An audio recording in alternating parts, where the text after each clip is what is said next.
আসসালামু আলাইকুম। আমি প্রফেসর ডাক্তার মোহাম্মদ মুনির রশিদ বেক্সিমকো ফার্মা আয়োজিত বেক্সি ডক টক পডকাস্টের এই এপিসোডে আপনাদের সবাইকে স্বাগত জানাই। ওয়ার্ল্ড স্কিন হেলথ ডে উপলক্ষে আয়োজিত এই আলোচনায় আমরা বিশেষ কয়েকটা জিনিস নিয়ে আলোচনা করব। এই ওয়ার্ল্ড স্কিন হেলথ ডের স্লোগান হলো better knowledge better skin health, উন্নত জ্ঞান উন্নত ত্বক স্বাস্থ্য। এই ওয়ার্ল্ড স্কিন হেলথ ডের মূল আলোচনার বিষয়গুলো হলো বা উপলক্ষ হলো পালন করার জনগণকে ত্বক সম্পর্কে প্রাথমিক ধারণা দেওয়া, ত্বক স্বাস্থ্য সেবার সুযোগ বাড়ানো এবং প্রচলিত কুসংস্কার এবং ভ্রান্ত ধারণাগুলো দূরীকরণ। আজকে আমরা আলোচনা করব আমাদের ত্বক কীভাবে সুস্থ, সুন্দর, উজ্জ্বল, কার্যক্ষম রাখা যায় এবং এই ত্বকের কিছু কিছু সমস্যা নিয়ে আমরা আলোচনা করব। আজকে আমাদের সাথে আলোচনা করার জন্য বিশিষ্ট দুইজন চর্মরোগ বিশেষজ্ঞ আছেন।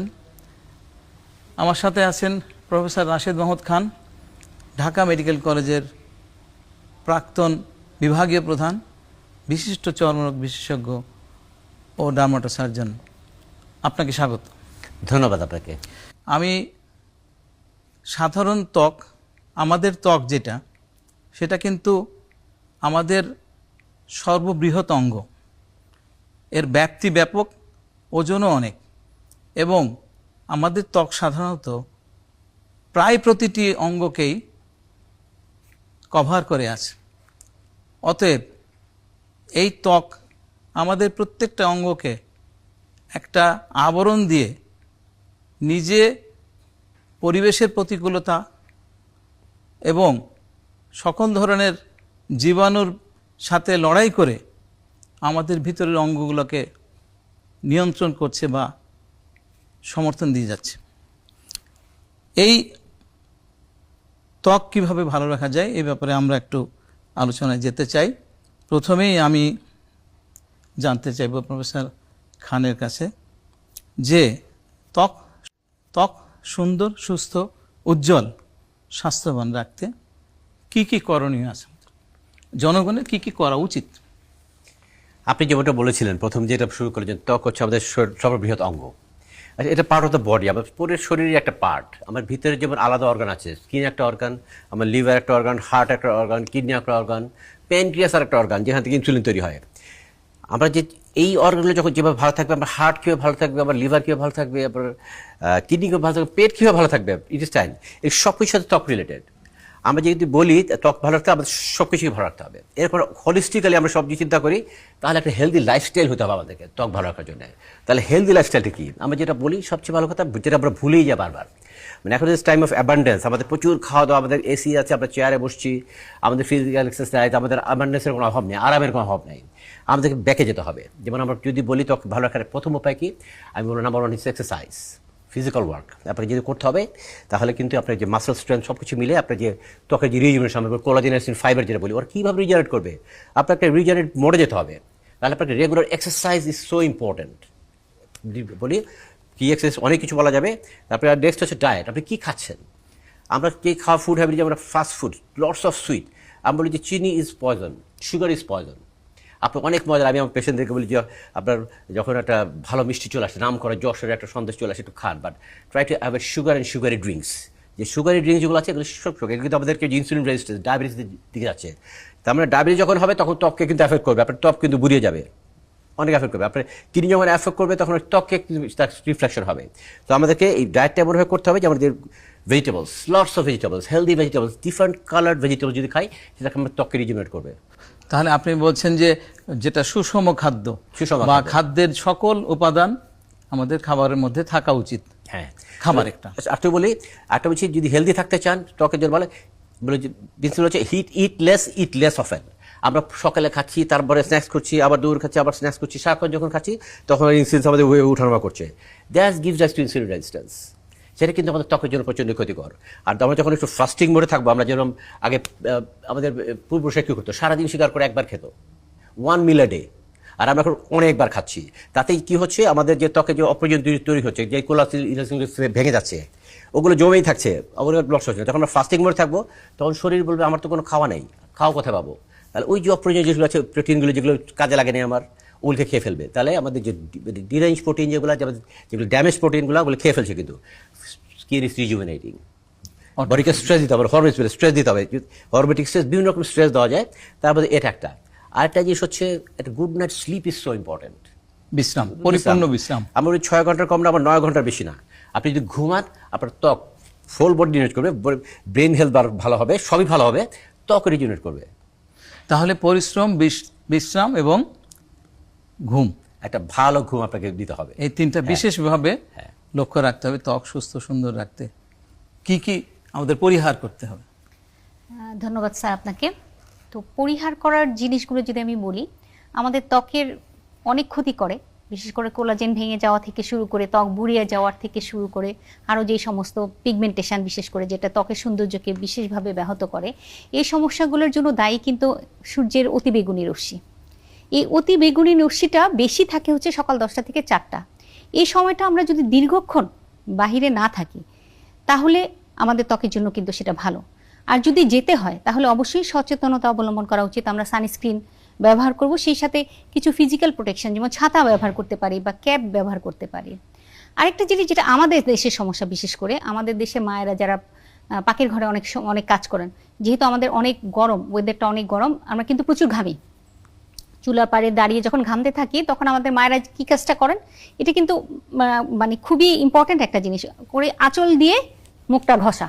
এবং এটা কিন্তু ফ্রিকুয়েন্টলি করছেন, ঘামছেন এবং আঁচল দিয়ে ঘষছেন। এটা কিন্তু ফ্রিকশন, এক ধরনের ফ্রিকশন হচ্ছে। এই ফ্রিকশনের কারণে কিন্তু এই পিগমেন্টেশনটা বেড়ে যাচ্ছে, ত্বক বুড়িয়ে যাচ্ছে, ত্বকে এক ধরনের মানে মাইক্রো ইনফ্লামেশন হচ্ছে, ক্ষত তৈরি হচ্ছে। এটা একটা জিনিস। আরেকটা জিনিস যেটা স্যার বললেন যে খাবারটা কিন্তু খুবই ইম্পর্টেন্ট, বিশেষ করে সুগার, রিফাইন্ড সুগার এবং প্রসেস ফুড, এটা অবশ্যই অ্যাভয়েড করতে হবে। আচ্ছা, আপনি যে সানব্লকের কথা বললেন, এখানে সান প্রোটেক্টিং ফ্যাক্টর যেটা এসপিএফ বলা হয়, এখানে কি এসপিএফ এর গুরুত্ব আছে, যে কত মাপের এসপিএফ এর উপরে আমাদের ব্যবহার করা উচিত? সান প্রোটেকশনের জন্য যেটা এসপিএফ, আমাদের বাজারে যে ধরনের এসপিএফ আমাদের চামড়ার জন্য যেটা, সেটা হচ্ছে 30 এবং 50 আমরা ব্যবহার করি। এই 30 আর 50 এর মধ্যে মানুষের একটা ভুল ধারণা আছে, এটার পার্থক্য কিন্তু খুব বেশি তা না। 97% প্রোটেকশন এবং 98% প্রোটেকশন দেয় হচ্ছে 50, এবং 30টা দিচ্ছে হচ্ছে 7%। তো আমাদের দেশে যেহেতু আমরা অনেক ঘেমে যাই এবং আমাদের কিন্তু সানস্ক্রিনটা বেশি থাকতেছে না, এবং আমাদের আল্ট্রাভায়োলেট রশ্মি অনেক বেশি আমাদের, তো সেই জন্য আমরা 30 উপরে, 30 এবং অ্যাবভ 30 বেশি এসপিএফ আমরা ব্যবহার করব। আচ্ছা, কত ঘন ঘন ব্যবহার করা উচিত সানব্লক বা সানস্ক্রিন গুলো? এটা ব্যবহার করা কত ঘন ঘন, এটা সাধারণত বলা হয় যে 3 থেকে 4 ঘন্টা পর পরই অ্যাপ্লাই করা। কিন্তু এখানে একটা কথা আছে, যদি এখন অতিরিক্ত গরম থাকে, যদি ঘেমে গিয়ে যদি ওয়াশ আউট হয়ে যায় বা মুছে ফেলতে হয়, বা কেউ যদি নদীতে গোসল করে বা পুকুরে কোনো বা পানি লাগে, যদি পানি ধুইতে হয়, আমরা উজু করি, আমরা কিন্তু অনেকবার, আমরা যেহেতু আমরা মুসলিম কান্ট্রি, আমরা অনেকবার উজু করি, সেক্ষেত্রে যদি ধুয়ে যায় তাহলে কিন্তু আবার অ্যাপ্লাই করতে হবে। আচ্ছা, আবার ব্যবহার করতে হবে। একটা প্রচলিত এই প্রশ্ন খুবই আমরা ফেস করি, সেটা হলো চুলার আগুনের কাছ থেকে আমাদের কোনো প্রোটেকশন নিতে হবে কিনা, সানব্লক মাখতে হবে কিনা রান্নাঘরে থাকাকালীন? আসলে যে সানস্ক্রিন যেভাবে তৈরি, এটা প্রোটেকশন দেয় হচ্ছে আল্ট্রাভায়োলেট এ এবং আল্ট্রাভায়োলেট বি, এই দুইটা রশ্মির বিরুদ্ধে যে সানস্ক্রিনগুলো আমাদের রয়েছে সেগুলো প্রোটেকশন দেয়। কিন্তু আমাদের যে চুলার তাপে, সেটা কিন্তু তাপ বেশি তৈরি হচ্ছে, তাপ, সেখানে কিন্তু কোনো আল্ট্রাভায়োলেট রে তৈরি হচ্ছে না।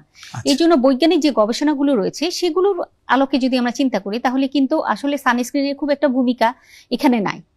তো তবে চুলার পাড়ে যেহেতু এই হিটটা আমাদের ত্বকের ক্ষতি করছে, তো সেটা থেকে যদি আমাদের কোনো প্রোটেকশন ব্যবস্থা করা যায়, সেটা কিন্তু আমাদের ত্বকের জন্য ভালো। বিশেষ করে যদি আমরা এই ধরনের উন্নত মানের চুলা এখন যেহেতু রয়েছে আমাদের দেশে, যে মানে আলোটা মানে যে হিটটা বেশি বের হবে না, সেই ধরনের চুলা যদি ব্যবহার করা যায়, বা ইন্ডাকশন চুলা যদি ব্যবহার করা হয়, তাহলে কিন্তু ত্বক ভালো রাখা যায়। ধন্যবাদ প্রফেসর আসমা, আপনি একটা চমৎকার কথা বললেন। এই জিনিসটা আমি আশা করি আমাদের দর্শকরা এটা সম্পর্কে একটা স্পষ্ট ধারণা পেলেন। আচ্ছা, এখন কি আমরা সূর্যের আলো একদম পরিহার করব? সূর্যের আলো কি ভালো দিক কিছু নেই? অবশ্যই সূর্যের আলো আমাদের জন্য খুবই দরকার, কারণ হচ্ছে যে ত্বক ভালো রাখতে হলে যেটা খুব জরুরি একটা উপাদান হচ্ছে ভিটামিন ডি, যেটা কিন্তু আমাদের তৈরির জন্য, আমাদের বডিতে তৈরির জন্য সূর্যের আলো অবশ্যই আমাদের প্রয়োজন। তো এখানে আমরা যেটা করতে পারি, আমাদের মেইনলি যে ত্বকের যে প্রবলেমগুলো, পিগমেন্টেশনের সমস্যাটা কিন্তু আমাদের মেইনলি ফেসে। এছাড়াও কিন্তু আমাদের ত্বকের অনেক বড়, ত্বক তো সবচেয়ে বড় অর্গান, হ্যাঁ, আমাদের হাতে ত্বক রয়েছে বা শরীরের বিভিন্ন জায়গায় ত্বক রয়েছে। তবে গবেষণায় দেখা যাচ্ছে যে আমাদের ডেইলি যে ভিটামিন ডিটা প্রয়োজন, সেটার জন্য যে আমাদের সারাদিন ধরে বাহিরে থাকতে হবে তা কিন্তু না। 30 থেকে 45 মিনিটস কি কিন্তু যথেষ্ট আমাদের, হ্যাঁ। আচ্ছা। তো সেটা আমরা সেই রোদ যতটুকু প্রয়োজন আমরা সেটা ব্যবহার করতে পারি মুখটাকে কাভার করে। আমরা যদি হেড ব্যবহার করি, হ্যাঁ, একটা Cap বা 6 hat। সেন্টিমিটারের রিম যুক্ত আমরা হেড ব্যবহার করি বা ক্যাপ ব্যবহার করি, এবং সাথে সানস্ক্রিন যদি আমরা ফেসে ব্যবহার করি, তাহলে কিন্তু আমাদের মুখটা প্রোটেকশনে থাকছে। হ্যাঁ, শরীরের অন্য জায়গায় যদি আমরা রোদ লাগাতে পারি, তাহলে কিন্তু আমাদের ভিটামিন ডি এর যে প্রয়োজনীয়তা সেটা কিন্তু হয়ে যাচ্ছে। আচ্ছা প্রফেসর রাশিদ মোহাম্মদ খান, আপনি কি আর সূর্যের আলো সম্পর্কে আর কিছু বলবেন যে এটার কোনো ভালো দিক? সূর্যের আলো অনেক প্রয়োজনীয় আসলে। সবাই আমরা সূর্য আলো যে কোলাজেন ভেঙে ফেলছে, ইউভি রেডিয়েশনের কথা বলি, যেটা বলছে আমাদের যে ভিটামিন ডি তৈরি হয় শরীরে, এটা হচ্ছে আলট্রাভায়োলেট বি দিয়ে তৈরি হয়। আলট্রাভায়োলেট বি হচ্ছে ন্যারো ওয়েভ, আর ইউভি হচ্ছে লং ওয়েভ। ওটা কিন্তু অ্যাটমসফিয়ারে অনেক দূর চলে আসতে পারে, আর যেটা আলট্রাভায়োলেট বি এটা শর্ট ওয়েভ, এটা বেশি দূর আসতে পারে। যেমন সকালে বিকালে আপনি যদি দাঁড়ান, আপনি ভিটামিন ডি ন্যারো ওয়েভ পাবেন না। এই জন্য ভিটামিন ডি নিতে হবে কখন? যখন দুপুরবার সূর্য যখন মাথার উপরে, তখন যদি দাঁড়ান তখন অ্যাটমসফিয়ার ডিস্টেন্স সবচেয়ে কম, তখন এটা পেয়ে যাবেন। এবং ও যেমনটা বলছিল 10-15 মিনিট যদি দাঁড়ান, আপনি মুখটা ঢেকে নিই অবশ্যই। আমরা মুখে কোনো ফটো ড্যামেজ চাই না, কোলাজেন ভাঙতে চাই না, খালি আপনি যদি দাঁড়ান, দ্যাটস গুড। তারপর আমরা এখন নতুন কথা হচ্ছে light is a medicine, even Sunlight is a medicine. সূর্যের যে লাল রশ্মি, রেড লাইট যেটা বলি, সকালবেলা যে রেড লাইটটা, ওইটার মধ্যে আমাদের ব্রণের জন্য বা হিলিং এর জন্য আমরা এখন একটা ট্রিটমেন্ট ইউজ করি, LED therapy, red light therapy use করি। সেই রেড লাইট সূর্যের মধ্যে আছে। আমরা যদি সকালবেলা যদি সেই রেড লাইটটা লাগাতে পারি, ওটা দ্যাট ইজ এন্টি এজ, আপনার বয়স কমাবে। কি করবে? যে আমাদের স্কিনের মধ্যে আমাদের যে পাওয়ার হাউস বলে মাইক্রোকন্ড্রিয়া আছে, সেলের মধ্যে থাকে, ওই মাইক্রোকন্ড্রিয়াকে এনার্জাইজ করে সে। তার মানে সকালের যে রেড লাইটটা, that is also very important, সকাল অথবা বিকালের রেড লাইটটা। তাহলে সকালে কিছুক্ষণ আমরা যদি বলি সূর্য থেকে এটা নেই, আর দুপুরে কিছু ভিটামিন ডি নেই, vitamin D is also anti age, আপনার বয়স কমবে, বয়স স্লো হয়ে যাবে, হতে পারে। তাহলে একটা সূর্যের আলোতে একটা নিয়ন্ত্রিত ভাবে সূর্যের আলো যেতে হবে, এটা মোটামুটি এই আলোচনার মাধ্যমে প্রতীয়মান হলো। ধন্যবাদ আপনাদের দুজনকে একটা বিশেষ বিষয় নিয়ে আলোচনা করার জন্য। এখন আমরা দেখছি বর্তমান সময়ে বেশ কতগুলো রোগ ব্যাপকভাবে সমাজে ছড়িয়ে পড়েছে এবং এগুলো নিয়ন্ত্রণ খুব কঠিন হয়ে গেছে। তার মধ্যে স্ক্যাবিজ বা খুজলি পাচড়া অন্যতম। আমি প্রফেসর রাশিদ মোহাম্মদ খানকে জানতে চাই, স্ক্যাবিজের এত ব্যাপক প্রচলনের কারণটা কি? আচ্ছা, এটাতে সবাই খুব, এটা আমরা স্ক্যাবিজ একটা নেগলেক্টেড ডিজিজ। আসলে ওয়ার্ল্ড হেলথ 2021 সালে এটাকে নেগলেক্টেড ডিজিজের ক্রাইটেরিয়া নিয়ে নিয়েছে, হ্যাঁ। তারপর এটা নেগলেক্টেড, এটাকে আমরা হেলাফেলা করি, এটাকে খুজলি পাচড়া বলে আমরা বার করে দিই। কিন্তু যেটা হয় যে এভরি 10 to 15 ইয়ার্স একটা এপিডেমিক আসে স্ক্যাবিজের। আমাদের সেই একই জিনিসটা মনে শুরু হয়েছে, not only in Bangladesh, all over the world. আমরা দেখেছি এই সাবকন্টিনেন্ট, ইভেন ইংল্যান্ড, আমেরিকা, অনেক জায়গায় কিন্তু স্ক্যাবিজের বিশাল প্রাদুর্ভাব হচ্ছে কিন্তু, হ্যাঁ। সেটা হচ্ছে। আরেকটা হচ্ছে দেখা যাচ্ছে, অনেকে বলছে যে করোনার পরে এখন লোকজন সবাই অনেক বেশি বেশি মিশতেছে। মানে স্ক্যাবিজটা ছড়ায় যেহেতু একটা ছোঁয়াচে রোগ, এটা হয় একটা প্যারাসাইট বা এটা মাইট বলি আমরা, প্যারাসাইট দিয়ে হয়, যেটা হচ্ছে গিয়ে একজন কাছে খুব বডি কন্ট্যাক্টে খুব তাড়াতাড়ি ছড়া যায়। আপনি যখন কাছাকাছি অনেকে আসবে তখন এটা খুব তাড়াতাড়ি ছড়াবে। এই জন্য হয়তো সোশ্যালাইজেশন অনেক বেশি হচ্ছে আফটার করোনা, অনেক সবাই দূরে দূরে ছিল। এটা একটা কারণ হিসাবে দেখছে অনেকে, যে এটা খুব তাড়াতাড়ি ছড়িয়ে যাচ্ছে একজন তার জন্য। এটা একটা ব্যাপক প্রচলনের কারণ। আচ্ছা প্রফেসর আঞ্জুনা আসমা, আমরা এটা প্রতিরোধ করতে যেসব ওষুধগুলো ব্যবহার করি, ইদানিং দেখা যাচ্ছে সেগুলো ওষুধ ব্যবহার করার পরেও যথেষ্ট উপকার হচ্ছে না, রোগের মানে কমতি হচ্ছে না, বা যে রোগের যে লক্ষণগুলো কমছে না। ধন্যবাদ কি স্যার কারণ আপনাকে। বলতে পারেন? অ্যাকচুয়ালি চিকিৎসা করার জন্য, স্ক্যাবিজটাকে চিকিৎসা করার জন্য যে ফার্স্ট লাইন থেরাপি যেটা বলি, যে প্রথম সারির যে চিকিৎসা রয়েছে ইন্টারন্যাশনালি রিকগনাইজড, সেটার মধ্যে দুইটা ড্রাগের কথা উল্লেখ করা হচ্ছে, যে একটা হচ্ছে আইভারমেকটিন আর একটা হচ্ছে পারমেথ্রিন। তো এই চিকিৎসাটা কিন্তু আমরা সঠিকভাবে দিচ্ছি, তাহলেও কেন কাজ করতেছে না? এখন এখানে উল্লেখ করা প্রয়োজন যে এই ওষুধটা আমরা কিন্তু রোগীকে একটা ব্যবহার করতে বলি এবং একটা ব্যবহার বিধি দিয়ে দিই, যে আপনি এভাবে ব্যবহার করবেন এবং পরিবারের সবাইকে ব্যবহার করতে বলি। এটা অবশ্যই এক পরিবারের একজনের যদি লক্ষণ থাকে, তারপরেও কিন্তু পরিবারের যদি 4 জন সদস্য বিশিষ্ট হয় বা 5 জন হয়, তাদের সবাইকে এটা ব্যবহার করতে হবে। প্রথম সমস্যাটা যেখানেই হয় সেটা হচ্ছে যে যার কোনো লক্ষণ নাই সে ওষুধটা ব্যবহার করে না, শুধুমাত্র রোগী ব্যবহার করে। আর যদিও বা ব্যবহার করে, সঠিক পদ্ধতিতে ব্যবহার করে না। একটা হচ্ছে, প্রথম কথা হচ্ছে সঠিক পদ্ধতি, আরেকটা হচ্ছে সঠিক পরিমাণ। এখানে কিন্তু দুইটা জিনিসই সমান ইম্পর্টেন্ট। সঠিক পদ্ধতি হলে সঠিক পরিমাণ হচ্ছে না, সঠিক পরিমাণ হচ্ছে সঠিক পদ্ধতি হচ্ছে না। গবেষণায় দেখা গেছে যে সঠিক পরিমাণ এবং সঠিক পদ্ধতিতে ব্যবহার করার পরেও 100% বডি সারফেস এরিয়া কভার করা যায় নাই। তার মানে এখানে কিন্তু গ্যাপ রয়েই যাচ্ছে, যার ফলে আমরা রিপিটেড ব্যবহার করতে দিই।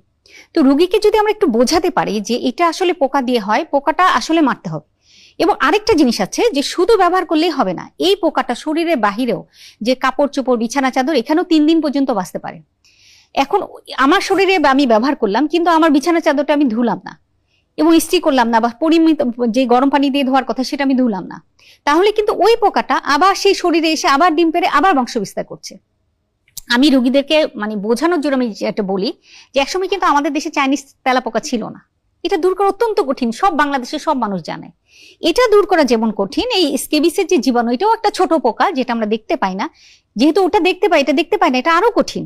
অতএব ঠিক আপনাকে যেভাবে বলা হচ্ছে আপনি সেভাবেই ব্যবহার করবেন, সেই নিয়মেই ব্যবহার করবেন এবং বারবার করে ব্যবহার করবেন, এবং অবশ্যই চিকিৎসকের পরামর্শ মানবেন। তো এখানে যদি একটা জায়গায়, এই চেইনটা, এই সাইকেলটার মধ্যে যদি একটা জায়গায় কোনোখানে কোনো গ্যাপ হয়, তাহলে কিন্তু আর রোগটাকে দূর করা যাচ্ছে না সহজে।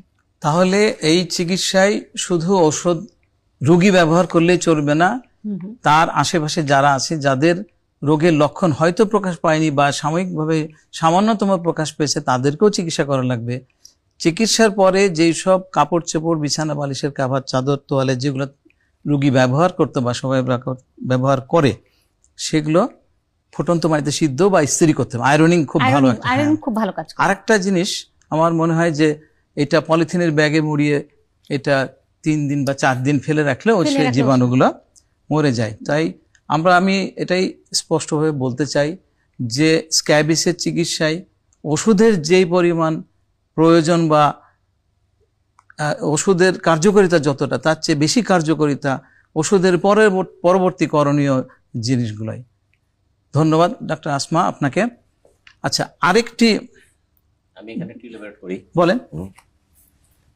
মানে আমি একটা পেশেন্ট আমার কাছে, আমি কি বলি তাকে প্রথমে, যখন স্কেবিস একটা পেশেন্ট আসলো, তবে স্কেবিস কিন্তু প্রথম কথা একটা ডায়াগনোসিস ইজ ভেরি ইম্পর্টেন্ট। আমরা অনেক সময় ভুল করি। স্কেবিসের কিন্তু প্রেজেন্টেশন বাচ্চাদের একরকম হয়, আমাদের বয়সে একরকম হয়, যাদের আরো বয়স হয়ে গেছে তাদের কিন্তু একরকম। সবাই কিন্তু সিমটম এক নিয়ে আসবে না।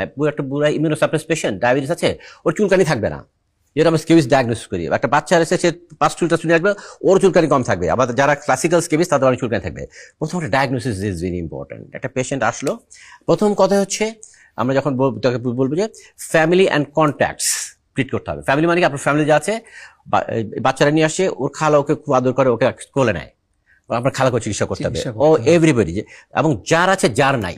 কারণ কি, স্কেবিস যখন হয় আপনার চুলকানি শরীর থেকে 1 মাস লেগে যাবে, ততদিন বুঝবেন না আপনার স্কেবিস হচ্ছে। আপনি চুলকানি শুরু হতে, এটাকে বডি সেন্সিটাইজেশন বলে, আমাদের ইমিউন সিস্টেম সেন্সিটাইজ হয়, তখন চুলকানি শুরুতে 1 মাস লেগে যাবে। 1 মাস কিন্তু আপনি ছড়াবেন, তার মানে আপনার হইলো আপনি 1 মাস পরে একজনকে সরেন, ওর আবার হয়তো 1 মাস লাগবে। এর মধ্যে আপনি ওষুধ লাগে ভালো গেলেন, ওর কিন্তু ওষুধ লাগালো না, আমার তো নেই, আমি কেন লাগাবো? আমি পেশেন্টদের বলি, যদি সে যে বলবো লাগানো, তার হাত পা বাঁধার ব্যবস্থা করবেন। আমি সিম্পলি বলি, সূক্ষ্ম বিষয় যে চেইন অফ রিঅ্যাকশন হচ্ছে, সেটা হয়। সুতরাং সবাইকে ফ্যামিলি অ্যান্ড কন্ট্যাক্ট যার আছে যার নাইতে হবে, সবাইকে লাগাতে হবে। আর মলম ব্যাপারে আমি একটু যেভাবে বলি যে কোনো স্কোয়ার মিলিমিটার জায়গা বাদ যাবে না। স্কোয়ার মিলিমিটার বুঝতে পারছেন তো? স্কোয়ার মিলিমিটার, কারণ স্কেবিস পোকাটার সাইজ হচ্ছে 0.4 মিলিমিটার।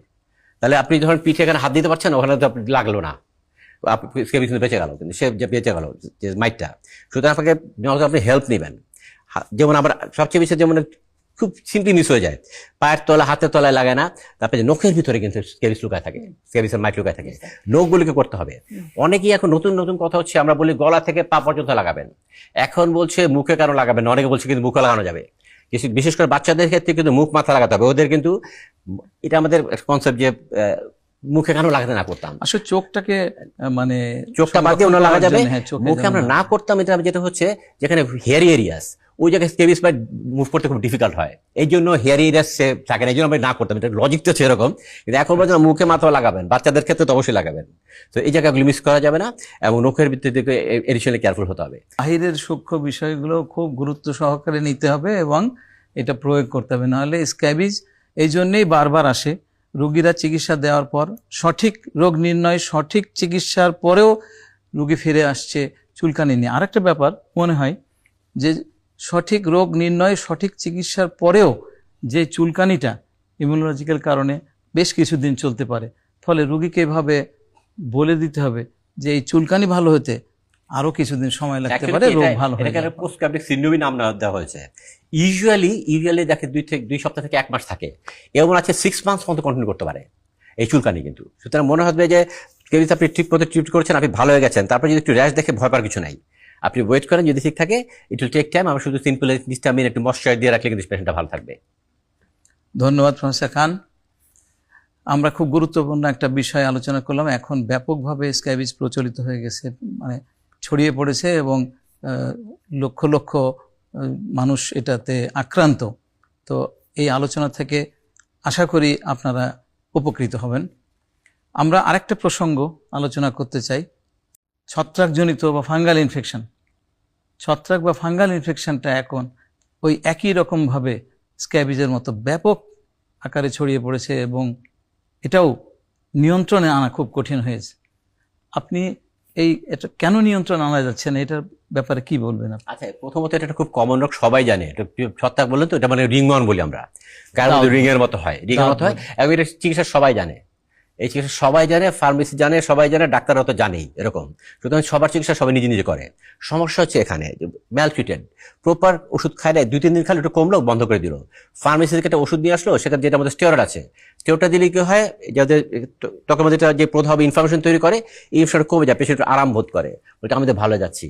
কিন্তু সেই রকম আরাম বোধ করে, আবার যখন ছেড়ে দেয় আবার বের হয়। এবার এরকম লাগাতে লাগাতে একসময় দিস ফাঙ্গাস বিকামস রেজিস্ট্যান্ট। আর যে আমাদের ভালো ভালো যে সিম্পল ওষুধগুলো ছিল, ওগুলো আমরা যেহেতু কত সহজে ভালো করতে ফাঙ্গাস, এখন আমরা এগুলো মাসের পর মাস দিচ্ছি, বছর ভুগতেছে এরকম রোগীরা আছে। সুতরাং এই জায়গায় আমাদের সচেতনতা খুব ভেরি ইম্পর্টেন্ট। যে আমাদের যে আজকে যে ওয়ার্ল্ড হেলথ যে বললাম যে আমাদের এডুকেশন নলেজ পাই, এই নলেজটা যদি আমরা সব ঠিক মতো শুনি, ডাক্তারদের কথা শুনি, কিভাবে ওষুধ খেতে হবে, কিভাবে লাগাতে হবে, কতদিন লাগাতে হবে, এগুলো যদি আমরা ঠিক মতো এই নলেজটা যদি গ্যাদার করতে পারি, তাহলে কিন্তু কিউরেবল আমি সেম ওষুধই মেবি আমরা ডোজ বাড়াচ্ছি এবং নতুন নতুন ওষুধ আসছে আমাদের অ্যান্টিফাঙ্গাল ড্রাগ দিয়ে, কিন্তু দেয়ার কিউরেবল। চিন্তার কোনো কারণে কিন্তু কথা শুনতে হবে, নিয়ম মানা যাবে না। এই যে এর সাথে নিজস্ব চিকিৎসা নিজে করা যাবে না, ফার্মেসিকে ওষুধ কেনা যাবে না, তাহলে কিন্তু এটাকেও নিয়ন্ত্রণ করা সম্ভব হবে। অধ্যাপক আসমা, আপনি কি আর কিছু যোগ দিবেন এই ব্যাপারে? এখানেও কিন্তু একই সমস্যা, স্কেবিসের মতো একটা, যেটা আমরা রেগুলার দেখি যে ফাঙ্গাসের সমস্যা, যেটাও একটা ছোঁয়াচে রোগ। একই পরিবারে দেখা যাচ্ছে যে 3-4 জনের ফাঙ্গাস, একজনের হয়তো অনেক বেশি, যার কষ্ট বেশি হচ্ছে, সেই চিকিৎসা নিচ্ছে, একজনের হয়তো অল্প, সে চিকিৎসাটা নিচ্ছে না। তাতে হচ্ছে কি ওই ফাঙ্গাস কিন্তু থেকে যাচ্ছে তার পরিবারে। এবং এখানে আরো কিছু জিনিস রোগীদেরকে বলা প্রয়োজন, যে এগুলো কিন্তু কাপড় চোপড়ের ভিতরে ফাঙ্গাস, যে একজনের কাপড় আরেকজন না পরা, এবং পার্সোনাল হাইজিনটা খুব ইম্পর্টেন্ট। এখানে বলা উচিত যে এখানে এটা কিন্তু আমরা অ্যান্টিফাঙ্গাল দেই, অ্যান্টিফাঙ্গাল এবং অ্যান্টিবায়োটিকের মধ্যে একটা পার্থক্য আছে। অ্যান্টিবায়োটিক আমরা দেখা যায় যে 7 থেকে 14 দিন দিই, কিন্তু অ্যান্টিফাঙ্গালের ক্ষেত্রে এই জিনিসটা কিন্তু 1.5 মাস থেকে 3 মাস পর্যন্ত দিতে হয়। তো যখনই আপনি একটা ওষুধ দিবেন এবং সেটাকে বলবে যে আপনাকে 1 মাস থেকে 1.5 মাস, তখন কিন্তু রোগী একটু চিন্তা করে। এখানে টাকা পয়সা একটা অনেক ইম্পর্টেন্ট ফ্যাক্টর, বিশেষ করে আমাদের দেশে জুড়ে। তো যখনই ও একটু আরাম পায়, তখন করে কি যে এই জিনিসগুলো কিনা খেতে চায়, ছেড়ে দেয়। এটা একটা অনেক বড় প্রবলেম। আরেকটা প্রবলেম হচ্ছে যে একবার হয়তো সে খেলো, এখানে ওষুধ দীর্ঘদিন খাওয়া যেমন দরকার, আবার অনেক বেশি খাওয়া কিন্তু খারাপ। তো অনেক সময় দেখা যায় যে রোগী কি করে, ওই প্রেসক্রিপশন অর্ধেক ছেড়ে দেয়, আবার সেই প্রেসক্রিপশন দেখে আবার খাচ্ছে নিজে নিজে। ততদিনে হয় কি যে ইমপ্রপার ডোজের কারণে অনেক সময় রেজিস্ট্যান্স ডেভেলপ করে, যে ওই ওষুধটা তাকে আর কাজ করছে না, পরবর্তীতে সে কিন্তু আর চিকিৎসকের কাছে যাচ্ছে না। ওই যে আপনি আমাদের একটা প্রেসক্রিপশন, সেটা তার কাছে রয়ে যায়, এবং পরিবারের সবাই, আত্মীয় স্বজন সব এক প্রেসক্রিপশন, কিছুটা ভালো, বাস সে আর ব্যবহার করছে না। সেই সাথে এখানে কিন্তু আমরা অনেক ধরনের ব্যবস্থাপত্রও দিয়ে থাকি, সাথে একটা টপিক্যাল অ্যান্টিফাঙ্গাল দিয়ে থাকি, সেটা কিন্তু আমরা দিতে বলি দীর্ঘদিন। এমন দেখা যায় যে যখন তার একটু আরাম হওয়ার সাথে সাথে কিন্তু সে ওষুধটা ছেড়ে দিচ্ছে। তো এটা করা যাবে না এবং নিজে নিজে চিকিৎসা করা যাবে না। হ্যাঁ, তাহলে শিক্ষণীয় বিষয়টা হলো এই যে ফাঙ্গাল ইনফেকশন বা টিনিয়া কর্পোরিস বা টিনিয়াসিস অথবা বাংলায় যেটা আমরা দাওয়াত বলি, সেটার চিকিৎসায় প্রকৃত ওষুধ প্রকৃত সময় ধরে খেতে হবে এবং সাথে সাথে মাখার মলম মাখতে হবে যতদিন না জীবাণুগুলো পুরোপুরি মরে যায়। এবং আপনি যেভাবে বললেন, এটা কোনো কোনো ক্ষেত্রে 3 মাস পর্যন্ত খেতে হতে পারে। আমার মনে হয় যে এই কারণে আমাদের দেশে এটার ব্যাপক প্রচলন এবং এটা যে নিয়ন্ত্রণে আনা যাচ্ছে না, তার পিছনের কারণটা হয়তো এটাই হতে পারে আমরা মনে করছি। ধন্যবাদ আপনাদেরকে এই বিষয়ে আলোচনার জন্য। আমরা আরেকটা প্রসঙ্গ আনতে চাই, সেটা করোনা পরবর্তী সময়ে বেশি দেখছি চুল পড়া। আচ্ছা, আরেকটা প্রশ্ন আমি ডক্টর আসমাকে করতে চাই, সেটা হলো, আপনি কি মনে করেন যে করোনা পরবর্তী বা করোনা ভ্যাকসিন পরবর্তী সময়ে আমাদের চর্মরোগের প্রচলন বেশি হয়েছে? ধন্যবাদ স্যার, খুব গুরুত্বপূর্ণ একটা প্রশ্ন। ইদানিং কিন্তু প্রায় রোগীরা এসেই বলে যে ম্যাডাম, এই কোভিড এর পর থেকে বা ভ্যাকসিন নেওয়ার পর থেকেই কিন্তু আমার এই সমস্যাটা। এখন এই প্রশ্নটা যখন রোগীরা বারবার করে, তখন আমরা একটু বিজ্ঞানের সহায়তা যদি নেই, যে আমরা যদি জার্নালগুলো যদি ঘাটাঘাটি করি, তাহলে এই জিনিসটাকে আমরা পুরোপুরি স্বীকারও করতে পারবো না, আবার পুরোপুরি অস্বীকারও করতে পারবো না। কারণ হচ্ছে কিছু কিছু রোগ কিন্তু আসলেই দেখা গেছে যে ভ্যাকসিনেশনের সাথে একটা রিলেশন রয়েছে। যেমন ধরেন সোরিয়াসিস, ভ্যাকসিনেশন পরবর্তী সোরিয়াসিস বেড়ে গিয়েছে, দেখা গেছে এটা। আর্টিকেরিয়া, যেটা চুলকানি, আর্টিকেরিয়া বেড়ে গেছে। ভিটিলিগোতে একটা সমস্যা, যেটা শীতির সমস্যা বলি, এই সমস্যাটা বেড়ে গেছে। কিন্তু ইন জেনারেল আমরা যদি সব চর্মরোগকে বলি যেটা করোনা বা ভ্যাকসিনেশন পরবর্তী, তাহলে কিন্তু এটা মানে বলা যাবে না। আবার কোভিড কিন্তু ছিল একটা বিশাল একটা স্ট্রেসের সময়। এটা সবাই ইন জেনারেল আমরা জাতিগতভাবে আমরা স্ট্রেসে ছিলাম। স্ট্রেসে থাকলে কিন্তু মানুষের স্ট্রেস রিলেটেড যে স্কিন ডিজিজগুলো যেগুলো বাড়ে, এর অনেক রোগ রয়েছে যেটা স্ট্রেসে বেড়ে যায়, সেগুলো কিন্তু ওই পরবর্তী সময় কিছুটা বেড়ে গিয়েছে, এটা কিন্তু সত্যি। কিন্তু সেটা কোভিড এর যে স্ট্রেস, সেটার সাথেও একটা রিলেশন রয়েছে। তো সেটার সাথে কি চুল পড়ার কোনো সম্পর্ক আছে বলে মনে করেন আপনি? ধন্যবাদ স্যার। চুল পড়ার অন্যতম কারণ কিন্তু একটা স্ট্রেস, আমরা বলি যে স্ট্রেসের একটা ভূমিকা সেই রয়েছে। স্ট্রেসটা, সেই স্ট্রেস এর সাথে কিন্তু চুল পড়ার একটা সম্পর্ক রয়েছে।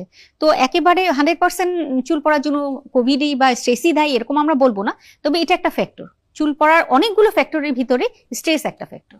যে কোনো কারণে জ্বর যদি আসে, এনি ভাইরাল ইনফেকশন, জ্বরটা আসে, টাইফয়েড যদি হয়, এর জ্বরটা আসে, চুল কিন্তু পড়বে। এটা আমরা কিন্তু একটা স্টেজ আছে, চুল কিন্তু পরে, আমরা একটা টেলোজেনিক ফ্লোভিয়াম বলি। এটা কারণ কোভিডও পড়বে, ওই সামান্য যে ইনফ্লুয়েঞ্জা জ্বর হলো পড়বে। আচ্ছা, চুলের সাথে খাবারের কোনো সম্পর্ক আছে কিনা? অবশ্যই চুলের সাথে হেলদি খাবার দাবার অনেক সম্পর্ক। তার মধ্যে আমরা যেটা বলি যে যেমন একটা ভিটামিন ডি আছে, জিঙ্ক আছে, lot of minerals and vitamin, সবকিছু কিন্তু চুলের জন্য লাগে, হেলদি চুলের জন্য লাগে। আপনি কি দেখেছেন যে ডায়েটিং যারা করে তাদের চুল বেশি পড়ে? হ্যাঁ, যদি এক্সেস ডায়েটিং করে, যারা খুব বেশি না খেয়ে থাকে, আপনি খেতে হবে হেলদিলি, আপনি ভাত কম খান, কার্ব কম খান, সাথে সবজি খেতে হবে, চুলের জন্য প্রোটিন লাগে। আপনি মাছ মুরগির ডিম খাচ্ছেন না, প্রোটিন, আমরা বলি ক্যারাটিন প্রোটিন, সবাই বলে বেড়ায় ক্যারাটিন প্রোটিন। এই ক্যারাটিন প্রোটিন করতে পারবে, এর আপনাকে প্রোটিনও খাইতে হবে, ভিটামিন মিনারেলের জন্য সবজি খাইতে হবে, সবই খেতে হবে পরিমিত পরিমাণে। আচ্ছা, আমরা তো প্রচলিত ধারণা যে চুল পড়ার জন্য বিশেষ বিশেষ শ্যাম্পু আছে, শ্যাম্পুর কি ভূমিকা আছে কোনো চুল পড়ার ক্ষেত্রে? শ্যাম্পুর আসলে তেমন কোনো ভূমিকা নাই, আসলে শ্যাম্পুর তেমন কোনো ভূমিকা নাই যদি খুশকি না থাকে। হ্যাঁ, খুশকি না থাকে, ওগুলো দেওয়া যেতে পারে, কোন ডিজিজ থাকলে দেওয়া যেতে পারে, যেগুলোতে চুল পড়তে পারে। কিন্তু চুল শ্যাম্পুতে চুল গজিয়ে যাবে এরকম আসলে শ্যাম্পু নাই আসলে। চুল পড়ার জন্য কখন আপনি ট্রান্সপ্লান্ট সাজেশন দিবেন? আচ্ছা, প্রথমত আমি যেটা বলবো, ট্রান্সপ্লান্ট আমি 97 স্টার্ট করেছি, ট্রান্সপ্লান্ট আমি খুব একটা করি না। আমি এখন যেটা করি, আমি প্রিভেনশন। আপনার যখন চুল পড়া শুরু হচ্ছে, আপনি কাম আর্লি, আমরা কিন্তু চুলটাকে ধরে রাখতে পারবো। আপনার চুল পড়ার অনেক কারণ আছে, তার মধ্যে একটা জেনেটিক কারণ, বংশগত চুল পড়া আছে কিনা, তারপর আমাদের লাইফস্টাইলের জন্য, যেমন ভিটামিন ডেফিসিয়েন্সি, সারা রাত জাগতেছি, স্ট্রেস যেটা বললো, স্ট্রেসের জন্য চুল পড়তেছে, আমাদের লাইফস্টাইল উল্টাপাল্টা হয়ে গেছে। প্রথমে আমি বলি যে আমরা সেই স্ট্রেসগুলো ঠিক করবো। আপনার চুলের জন্য যা খাওয়া দাওয়া দরকার, ও যা যা খেতে পছন্দ করে চুল ওকে দিয়ে দিলাম। জমি উর্বর ফসল কাটে, তার 3 মাস ওয়েট করেন, দেখেন কি হয়। আমরা দেখলাম যে তখন তার নিউট্রিশনাল স্ট্যাটাস ঠিক করে চুল গজা কিনা। তারপরে যদি দেখি বংশগত প্রভাব আছে, তাহলে আমাদের কিছু কিছু ওষুধ আছে ওইটাকে থামানোর জন্য, যে আমরা বললাম মিনোক্সিডিলের কথা বলি, যেটা দেওয়া যেতে পারে। সাথে সাথে আরো নতুন নতুন চিকিৎসা আছে, যেগুলো আমরা চুলকে স্টিমুলেশন দিতে পারি, পিআরপি ধরে রাখলাম। তারপর যদি আমরা না পারি, তখন আমরা ট্রান্সপ্লান্টে যেতে পারি। যখন যাবো আমরা ট্রান্সপ্লান্ট গেলেও কিন্তু আমরা চুলের হেলথ, মাথার হেলথ কিন্তু ঠিক রাখতে হবে, এবং সাথে ট্রান্সপ্লান্ট পরে কিন্তু আপনার মেডিকেল ট্রিটমেন্ট নিতে হবে। শুধু আপনাকে প্রথমে পরিবেশ তৈরি করে নিতে হবে ট্রান্সপ্লান্টের। তারপর যদি দেখছি যে আমরা পারছি না, আপনাকে আরো হেল্প দেওয়া যায়, তখন I will suggest someone for transplant. আসলো আর ধর্ম করে ট্রান্সফার করে ফেললাম, আমার মনে হয় দ্যাট ইজ নট লজিক্যাল। তাহলে চুল পড়ার রোধ করতে গেলে একটি সমন্বিত কার্যক্রম, এককভাবে কোনো একটি বিশেষ জিনিস দিয়ে চুল পড়া রোধ করা যাবে না বা চুল গজানো যাবে না। ধন্যবাদ চুলের ব্যাপারে আলোচনা করার জন্য। ডক্টর আসমা, আপনি কি চুল পড়ার ব্যাপারে আর কোনো যোগ করবেন কিছু? এখানে যদি আমি একটু বলি, আমাদের দেশের পরিপ্রেক্ষিতে যদি বলি, আমাদের দেশের চুল পড়ার অন্যতম একটা কারণ কিন্তু আয়রন ডেফিসিয়েন্সি। কারণ হচ্ছে আমাদের রক্তশূন্যতা আমাদের দেশে প্রচুর। এটা বিভিন্ন কারণ রয়েছে, খাদ্যাভ্যাসের কারণ রয়েছে, বিভিন্ন ডিজিজ, সচেতনতার অভাব। এটা তো খাদ্য, এটা খুব ইম্পর্টেন্ট। মানে আয়রন ডেফিসিয়েন্সি এটা দেখতে হবে। থাইরয়েড আরেকটা প্রবলেম, আমাদের প্রচুর হাইপোথাইরয়েড পেশেন্ট, যেটার সাথে এই হরমোনটার সাথে চুল পড়ার একটা বিশেষ সম্পর্ক রয়েছে। তো চুল পড়ার রোগীরা এসেই কিন্তু বলে যে আমার চুলটা তাড়াতাড়ি ঠিক করে দেন, পরে তো সব শেষ হয়ে যাবে। তো ঠিক অতখানি ইজি না কিন্তু চুল পড়াটা। প্রথমে আমাকে কারণে যেতে হবে যে এক্স্যাক্টলি তার চুল পড়াটা কোন কারণের জন্য। এটা কি আয়রন ডেফিসিয়েন্সি, নাকি সে ডায়েটিং এ প্রোটিন অ্যাভয়েড করতেছে, কোনটা কারণ, নাকি থাইরয়েড, এই কারণগুলো নাকি জেনেটিক। তো সেই হিসাবে আমরা চিকিৎসাটা করব। কিছু পরীক্ষা নিরীক্ষা করলে তো আমরা এসে যেতে পারবো একটা যে কি কারণে চুলটা পড়ছে, এবং সেই অনুযায়ী আমরা চুল পড়ার চিকিৎসা দিয়ে থাকতে পারি। এবং একটু ধৈর্য, এটা রোগীকে একটু বুঝতে হবে যে এটা সময় লাগবে। এটা কিন্তু আসার সাথে সাথে ঠিক হয়ে যাবে না। 3 থেকে 6 মাস তাকে ওয়েট করতে হবে চুলটা ঠিক হওয়ার জন্য, তার ডেফিসিয়েন্সিটা কভার আপ করার জন্য, নতুন করে চুল যেহেতু একটা সাইকেলে থাকে। চুল আজকে যদি কোনো ঘটনা ঘটে, আজকে কালকে থেকে চুল পড়বে না। আজকে আপনার জ্বর, চুলটা পড়বে 3 মাস পরে গিয়ে। তো সেই রকম আজকে চিকিৎসা দিলে চুল গজাতেও কিন্তু সময় লাগবে, এটা বুঝতে হবে। এটা জনগণকে বোঝাতে হবে বা আমাদের রোগীদেরকে বলে দিতে হবে সাথে। ধন্যবাদ আপনাকে আপনার মূল্যবান তথ্য দেওয়ার জন্য। আরেকটা করোনা পরবর্তী আরেকটা জিনিস খুব পাচ্ছি আমরা, চুলকানি, আনএক্সপ্লেইনড ইচিং, র্যাশ অথবা চুলকানি অথবা আর্টিকারিগুলো। এটা কি কারণ বলে আপনি মনে করেন? গবেষণায় তো আর্টিকারির সাথে কোভিড ভ্যাকসিনেশন এবং কোভিডের একটা সম্পর্ক পাওয়া গিয়েছে। আরেকটা হচ্ছে যে আমাদের দেশের ওয়েদারের একটা চেঞ্জ কিন্তু চলে আসছে। আমরা কিন্তু আগে শুধু ড্রাই স্কিন পেতাম শুধু শীতকালে, এখন কিন্তু আমরা গ্রীষ্মকালেও প্রচুর ড্রাই স্কিনের পেশেন্ট পাচ্ছি। এবং অ্যাটোপি সম্ভবত আরেকটা কারণ হতে পারে। এয়ার কন্ডিশনের ব্যবহার বেড়ে গিয়েছে, অ্যাটোপিক পেশেন্ট কিন্তু আমরা এখন প্রচুর পাচ্ছি। যে তার যে অ্যাটোপিক টেন্ডেন্সি স্কিনের, সেটার কারণে কিন্তু আমরা প্রচুর আমরা পাচ্ছি যে পেশেন্ট যাদের চুলকানি হচ্ছে। আর রোগীরা প্রায় জিজ্ঞেস করেন বা রোগীরা ধারণা করেন একটা চুলকানি হলেই উনি চিন্তা করেন কি খাবার থেকে হয়েছে। খাবারই কি সবসময় চুলকানির কারণ? না, খাবারই কিন্তু সবসময় চুলকানির কারণ না। চুলকানি আসলে স্কিনের তো অলমোস্ট 3000-এর উপরে 4000-এর মতো ডিজিজ, তার মধ্যে দেখা যায় যে একটা বিশাল সংখ্যার রোগী কিন্তু চুলকাচ্ছে। তো এটা কিন্তু সবসময় অ্যালার্জি বা খাবারের অ্যালার্জি কিন্তু এটা দায়ী না। রোগীরা এসেই বলেন যে কি খাবো কি খাবো না, সবসময় কিন্তু খাবারকে দায়ী করা যাবে না। হ্যাঁ, একটা বিশেষ ক্ষেত্রে অ্যাটোপিক পেশেন্টদের ক্ষেত্রে বিশেষ ক্ষেত্রে কিছু খাবার দায়ী হতে পারে, সেটাই পার্টিকুলার পেশেন্ট এবং পার্টিকুলার খাবার। ম্যাক্সিমাম রোগের ক্ষেত্রেই কিন্তু এই চুলকানির পিছনে খাবারের কোনো ভূমিকা থাকে না। ধন্যবাদ ডক্টর আসমা। আমি আবার এখন যেতে চাই প্রফেসর রাশিদ মোহাম্মদ খানের কাছে একটা বিশেষ ব্যাপারে। বর্তমান প্রজন্ম উন্নত যে চিকিৎসা ব্যবস্থাগুলো, লেজার, থ্রেডিং, বটক্স, স্কিন রিজুভেনেশনে খুবই আগ্রহী, এবং রেজিস্টার্ড ডাক্তার এবং রেজিস্টার্ড প্রতিষ্ঠান ছাড়াও ব্যাপক হারে আনরেজিস্টার্ড প্রতিষ্ঠানও এই প্র্যাকটিসগুলো করছে। এটাকে আপনি কি চোখে দেখেন এবং এটা প্রতিকার কি? প্রথমত আমি যেটা বলি, আমরা হেলদি লিভিং থেকে সরে গেছি। তো আমরা যা যা করণীয় সেটা কিছুই করছি না। যেমন এক্সারসাইজ, ডায়েটের কথা বললাম, ঘুমের কথা বললাম, good company is very important, যেগুলো থেকে আপনার বয়স যেমন ভাঁজ পড়বে না। আপনাকে বয়সটা বলছে ক্রোনোলজিক্যাল এজ আর বায়োলজিক্যাল এজ। আপনার বয়স 40 হতে পারে, কিন্তু বায়োলজিক্যাল 30, আপনি বয়সে 10 বছর কম। ইট ইজ পসিবল, সাইন্টিফিক্যালি প্রমাণিত। আপনি আপনার বয়স কমিয়ে ফেলতে পারেন চাইলে, বয়সটা ধরে রাখতে পারেন। তাহলে আমাদের হেলদি লাইফস্টাইলে যেতে হবে, বুঝলেন? তারপরে যদি তারপরে আপনার একটা ভাঁজ পড়ে গেছে, আপনি যাচ্ছি না, you can go for that. আপনি একটা বোটক্স, ফিলার এগুলোতে যেতে পারেন। তবে যখন আপনি সেটাতে যাবেন, আপনার এটা লাস্ট করবে অনেক দিন। আপনাকে বারবার 2-6 মাস পর গিয়ে করতে হবে না। আপনি যদি হেলদি লিভে থাকেন, পয়সা খরচ কমে যাবে। যদি করতেই বাধ্য হচ্ছে, এটা আমার লাস্ট সাজেশন। যখন আমরা দেখছি না হেলদি লিভিং এসে সবকিছু তার লাইফস্টাইল ঠিক আছে, সে সব কথা শুনতেছে, ভালো আছে, তখন আমি বলি yes, you can go for it. এটা আপনি যেটা হচ্ছে এইগুলো ট্রেনিং আমরা অনেক করছি, কিন্তু আমি বলি যে ন্যাচারাল রিজুভিনেশন যেভাবে হয়, ন্যাচারাল থেকে ভিতর থেকে আপনার কিছু প্রসিডিউর আছে যেগুলো ন্যাচারালি, আপনি যেমন মাইক্রো নিডলিং, খুব সিম্পল প্রসিডিউর যেগুলো আছে, যেগুলো আপনি ন্যাচারালি হবে। দামি চিকিৎসার মধ্যে না গিয়ে কিন্তু ন্যাচারালি করতে পারি। আর আপনি যেটা বললেন এইসব দেখে, এইগুলো দেখে এটার মধ্যে বেশ ভালোই আমার মনে হয় যে এক্সপেন্সিভ ট্রিটমেন্ট। এবং এটা যে নন রেজিস্টার্ড যারা করছে, ইট ইস ভেরি ডেঞ্জারাস। এখানে ইনজেক্টেবলস আছে, যেমন ফিলার ধরেন, আপনি ঠিক মতো যদি নলেজ না থাকে ইনজেক্ট করেন, আপনার ব্লাইন্ড হয়ে যেতে পারে, আপনি চোখ ব্লাইন্ড হয়ে যেতে পারে। হতে পারে। এরকম প্রথম কমপ্লিকেশন আছে, স্টেরয়েডের ব্যাপার স্যাপার আছে। আমরা যখন করি তখন সার্জিক্যাল স্টেরয়েড কিন্তু আমরা একটু নেই, কিন্তু আমরা কোনো ইনফেকশন যাতে না হয়, লট অফ প্রিকশনস। আমাদের মেডিকেল সায়েন্সে আমরা যা যা পড়েছি, এই বিশাল একটা নলেজ কিন্তু লাগবে। ওই নাপিতের এই গল্প আছে না, ফোড়া কাটার গল্প, যখন সে নলেজ পেলে তখন ফোড়া কাটতে হয় না, বিষয় কেটে ফেলে। কিন্তু এরকম কিন্তু হচ্ছে, এবং আমার মনে হয় এটা খুবই সিরিয়াস। এটা নিয়ে কিছুদিনের মধ্যে আমরা কিছু সিরিয়াস মিসহ্যাপেনিংস আমরা দেখতে পাবো মনে হচ্ছে। রেজিস্ট্রেশন ছাড়া কখনই এটা অ্যালাউ করা ঠিক হবে না। আচ্ছা, আরেকটা প্রসঙ্গে আমি অধ্যাপক আসমার কাছে আসতে চাই।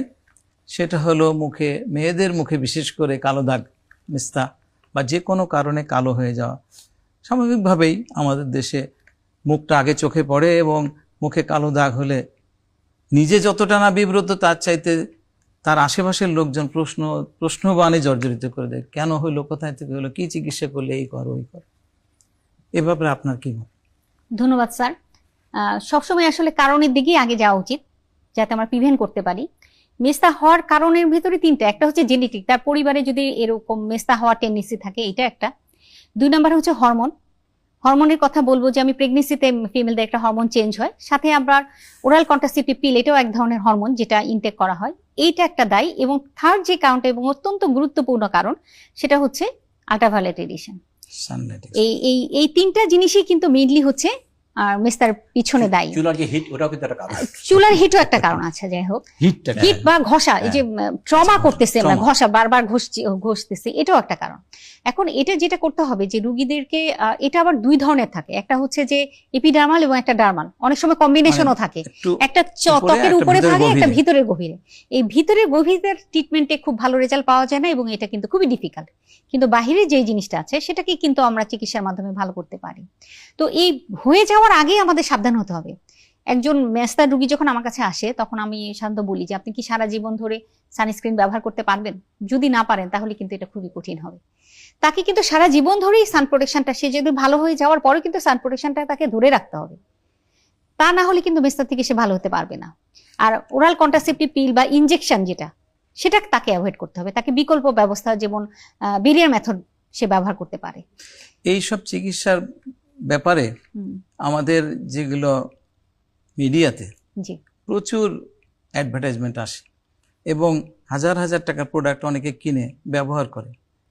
সেগুলো কি সঠিক, বা এটা কি কি সাইড ইফেক্ট হতে পারে? অনেক সময় দেখা যায় যে এই উপাদানগুলা মধ্যে স্টেরয়েড থাকে।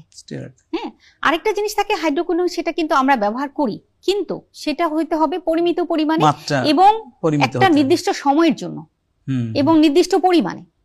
তো এটাই যখন নির্দিষ্ট পরিমাণের বাহিরে চলে যাবে বা নির্দিষ্ট সময়ের বাহিরে চলে যাবে, তখন কিন্তু এটা সাইড এফেক্ট করতে পারে। কালো দাগ খারাপ, বরঞ্চ আরো বেশি খারাপ হয়ে যেতে পারে। আর স্টেরয়েড ব্যবহারে যে সমস্যাগুলো হয়, ত্বক পাতলা হয়ে যাওয়া, আনইভেন স্কিন টোন হয়ে যাওয়া, ত্বকে রক্তনালী ভিজিবল হয়ে যাওয়া, লাল হয়ে যাওয়া, এই ধরনের সমস্যাগুলো কিন্তু অনেক ধরনের জটিল জটিল সমস্যাও কিন্তু পরবর্তীতে আমরা দেখতে পাই। এবং এই ধরনের রোগী কিন্তু কম না। বিশেষ করে আমি আরেকটা জিনিস বলবো যে অনেক সময় বাজারে এই ধরনের কিছু ওষুধ পাওয়া যায়, যেগুলোর ভিতরে কি আছে রোগী কিন্তু জানে না। বলে যে এগুলো আমাকে বানায় দিচ্ছে, ওষুধটা বানানো একটা ওষুধ। এই বানানো ওষুধ থেকে আমি সবাইকে সাবধানে থাকতে বলবো, কারণ এই বানানো ওষুধের মধ্যেই দেখা যায় যে স্টেরয়েডটা থাকে। অবশ্যই আপনি কি ব্যবহার করতেছেন আপনাকে জানতে হবে, তার ইনগ্রেডিয়েন্টস গুলা কি কি। ওটা একটা ওষুধের মধ্যে লেখা থাকবে অবশ্যই, যে আমি এই উপাদান ব্যবহার করছি, এটা অবশ্যই আমাদের জেনে ব্যবহার করতে হবে। ধন্যবাদ আপনাকে। আমি একটু বলতে চাই এই ব্যাপারে, যে একটা ডার্মাটোলজিস্টের কাছে গিয়ে কথা বলে শুনে ওষুধ ব্যবহার করা উচিত। এভাবে, কারণ আমরা রেগুলার পাচ্ছি পেশেন্ট আসতেছে, কমপ্লিকেশন কি মেখেছে জানি না আমরা, দেয়ার প্রোডাক্টস, অনলাইন প্রোডাক্টস, বিভিন্ন রকম প্রোডাক্টে পরামর্শ অবশ্যই নিতে হবে। যেমনটি প্রফেসর আসমা বললেন, আপনি ব্যবহার করতে পারেন, কিন্তু আপনাকে জেনে ব্যবহার করতে হবে। যিনি একজন রেজিস্টার্ড ডার্মাটোলজিস্ট, যিনি একজন কসমেটোলজিস্ট, উনি কিন্তু জেনে দিচ্ছেন ওষুধটা, এই ওষুধটা দিলে এই সুবিধা হবে, এই সাইড ইফেক্ট হতে পারে, হলে আমি সেটাকে কিভাবে ট্যাকেল করব। কিন্তু যখন অনলাইন বা বানিয়ে কোনো প্রোডাক্ট আমরা ব্যবহার করছি, আমি নিজেও জানি না, যিনি ব্যবহার দিচ্ছেন তিনিও জানেন না ওর ভিতরে কি আছে। এটাই আমাদের দেশে বড় সমস্যা। এই ব্যাপারে আমি সকলকে সচেতন থাকার জন্য অনুরোধ করব। শেষে আমরা একটা বিষয় নিয়ে আলোচনা করব, যে এখন লেজারের যে ব্যাপক প্রচলন, লেজার দিলেই অনেকের ধারণা অনেক কিছু সমাধান সমাধান হয়ে যাবে, অনেক সমস্যার সমাধান হয়ে যাবে লেজারের মাধ্যমে। আবার ঠিক উল্টাটা, অনেককে প্রকৃতপক্ষেও লেজার যার প্রয়োজন তিনিও লেজার যেতে চান না, একটা ভয় যে লেজার মানে এত খারাপ একটা কিছু যেটা আমার ক্ষতিকর কিছু হয়ে যাবে। এই ব্যাপারে আপনার অভিজ্ঞতা থেকে, কারণ আপনি অনেকদিন থেকেই কসমেটিক সার্জারি বা কসমেটোলজিতে জড়িত আচ্ছা, আছেন। যেমনটা বলছিলেন, লেজার একটা লেটেস্ট একটা অ্যাডভান্স ট্রিটমেন্ট, হ্যাঁ, ভেরি সফিস্টিকেটেড। হ্যাঁ, বুঝতে হবে লেজার লাইট এটা যে জানে, যে বুঝে তার কাছে সেফ, যার কাছে এটা যে বুঝে তার কাছে সেফ না। ইটস লাইক এ নাইফ, ছুরির মতো, ঠিক আছে? এখন আমাদের সেরকম রেজিস্টার্ড আনরেজিস্টার্ড কারা যে কি করছে আমরা বুঝে উঠতে পারছি না। এটা নিয়ে আমরা কথা বলছি যে এটা নিয়ে একটা কিছু হওয়া দরকার। এই যে যারা প্রপার ট্রেইন ইন লেজার সে যদি করে, it's a very good treatment. তবে মনে করতে হবে লেজার কিন্তু সর্বরকম ওষুধ না, কেন it's part of the treatment. আপনি যেমন এই যে মেস্তার জন্য আমি বলি, মেস্তার জন্য লেজার যেমন লাস্ট ট্রিটমেন্ট একটা আছে, লেজার লাস্ট, কিন্তু তার আগে আরো অনেক চিকিৎসা আমরা করতে পারি। এবং অনেক ধরনের, তারপর যেমন হেয়ার রিমুভাল, এটার জন্য আপনার laser is a very good treatment. Pigment removal, যে বিভিন্ন গায়ের মধ্যে কালো দাগ হয়, লাল দাগ হয়, যেগুলা যে করে থাকে, এগুলো laser is the first line of treatment. এগুলো করতে হবে, তো বুঝে শুনে করতে হবে, যে বুঝে তার কাছে করতে হবে, বললেই হলো না। কারণ এগুলো কিন্তু যদি আপনি পরিমাপগুলো ঠিক মতো না করেন, দেয়ার লট অফ কমপ্লিকেশনস কিন্তু হতেই পারে। ধন্যবাদ প্রফেসর রাশিদ মোহাম্মদ খান। বেক্সিমকো ফার্মা আয়োজিত বেক্সি ডক টক পডকাস্টে আমরা দীর্ঘ আলোচনা করলাম ত্বকের সুস্থতা নিয়ে, ত্বকের রোগগুলো নিয়ে, কিছু কিছু সমসাময়িক কালের রোগ যেগুলো ব্যাপকভাবে ছড়িয়ে পড়েছে এবং জনগণ খুব বিচলিত এবং চিকিৎসকরা চিকিৎসা দিতে গিয়ে বিব্রত, সেসব নিয়েও আলোচনা করলাম। চর্ম, স্কিন হলো লার্জেস্ট অর্গান। স্কিন হলো একটা মিরর, আমরা আয়নার মতো বলি। এই স্কিনের দিকে তাকিয়ে অনেক ভিতরের যে অঙ্গের সুস্থতা বোঝা যায়। যেমন জন্ডিস লিভারে অথবা রক্তে হয়, কিন্তু প্রকাশ দেখা গেল স্কিনে, হলুদ হয়ে গেল। রক্তশূন্যতার কারণে স্কিন ফ্যাকাশে হয়ে যাচ্ছে। এন্ডোক্রাইন কিছু কিছু হরমোন জড়িত রোগের কারণে স্কিন খসখসে শুকনো হয়ে গিয়ে চুলকায়। কিডনির কারণে স্কিন বা ত্বক চুলকায়। অতএব ত্বক অতি গুরুত্বপূর্ণ একটি অঙ্গ। আপনার ত্বকের যত্ন নিন, ত্বক সম্পর্কে জানুন, ত্বকের জন্য প্রকৃত ত্বকের চিকিৎসকের কাছে যান। আজকের অনুষ্ঠান যারা শুনলেন, শুধু দর্শক মণ্ডলী, আপনাদের শোনার জন্য ধন্যবাদ। এই আলোচনা থেকে আপনারা যদি কিছু উপকার পেয়ে থাকেন, তাহলেই আমাদের এই আলোচনার সার্থকতা। বেক্সি ডক টক পডকাস্টের আজকের এপিসোডের এখানে সমাপ্তি। সকলকে ধন্যবাদ। আল্লাহ হাফেজ।